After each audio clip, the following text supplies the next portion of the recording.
प्रश्न लेते हैं। ये प्रश्न बहुत जोरदार है। भारतीय परिवार में माँ का बड़ा महत्व है, पर यह समझ में नहीं आता कि अपने घर का नाम मातृ कृपा या इससे मिलता जुलता शब्द रखते हैं, फिर भी माता वृद्धाश्रम क्यों जाती है? हम तो धरती को भी माँ कहते हैं, परंतु हमारे अपशब्दों में ही माँ को शामिल किया गया है। यह पहला अपशब्द है, पहली गाली है जो किशोर व बालक बोलते हैं।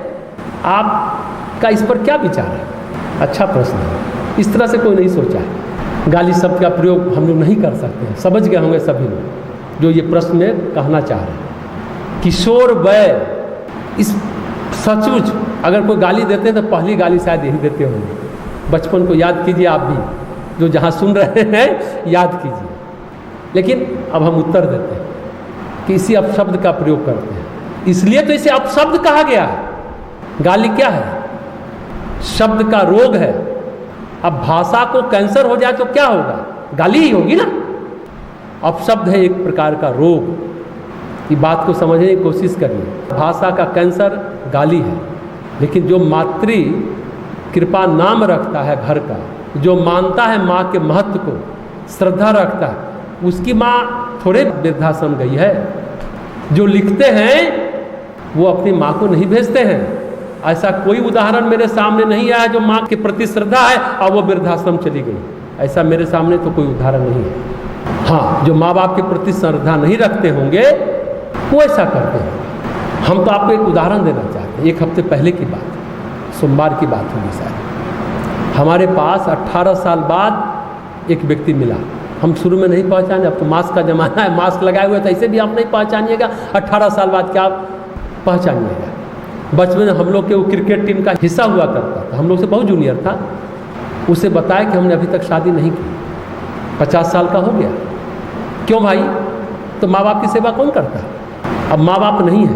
वो बोला, उसका नाम भी अरुणी है, नया बाजार में ही रहता, अपनी बहन के साथ रहता है, नौकरी कर रहा है, लेकिन बोलता अब शादी वादी नहीं करेंगे, अब शादी नहीं करेंगे। हम बोले तुम अपनी बहन को लेकर के आओ, हम मिलेंगे, बात करेंगे। उसके बड़े भाई भी हैं, वो बाहर रहते हैं, लेकिन वो माँ बाप के लिए अपना जीवन कुर्बान कर दिया। ऐसे भी बच्चे हैं और अभी एक हफ्ते पहले हम उससे मिले।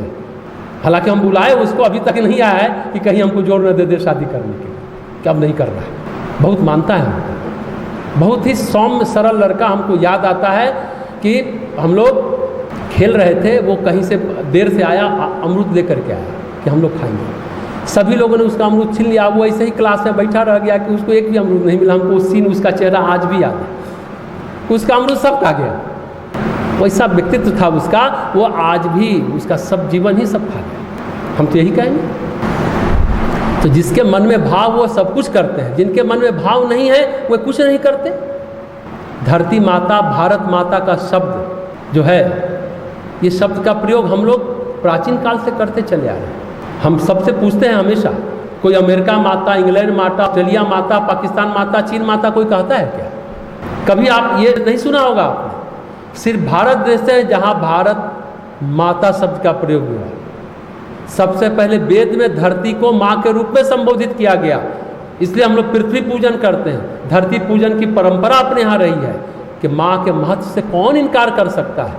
माँ से हमारा जन्म हुआ, माँ से हमारा अस्तित्व है, इससे कोई इनकार कर सकता है क्या? सच तो यही है कि माँ के कोख से जीवन मिलता है। इसलिए कहते हैं कि मातृ ऋण से कोई उऋण नहीं हो सकता।